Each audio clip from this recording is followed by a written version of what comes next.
Bisita. May isang babae na itago natin sa pangalang Isabela. Isa siyang simpleng babae. Siya ay nangungupahan lang sa isang apartment sa Makati.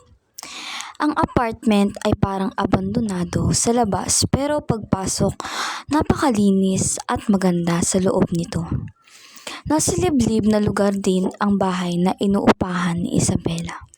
Isang araw, habang mahimbing na natutulog si Isabela, ay may kumatok sa pintuan. Dahil sa kantukan ay di niya ito pinansin, ngunit palakas ng palakas ang katok sa pinto. Kaya bumangon siya upang buksan ito. Habang papunta siya sa pinto, ay naggaring ang kanyang telepono. Ngunit dinedma niya lang ang ring sa telepono. Nang malapit na siya sa pintuan, ay biglang lumakas ang hangin at nagbukas ang ilaw sa kusina. Ngunit di siya nagpatinag sa takot at binuksan ng pinto. Pagbukas ng pinto ay agad na bumungad ang kapatid na si Mia.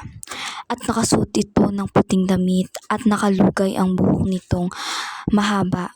Titig na titig lang ito sa kanya, habang si Isabela ay nanginginig sa takot dahil ang kanyang kapatid na si Mia ay matagal nang patay dahil sa cancer.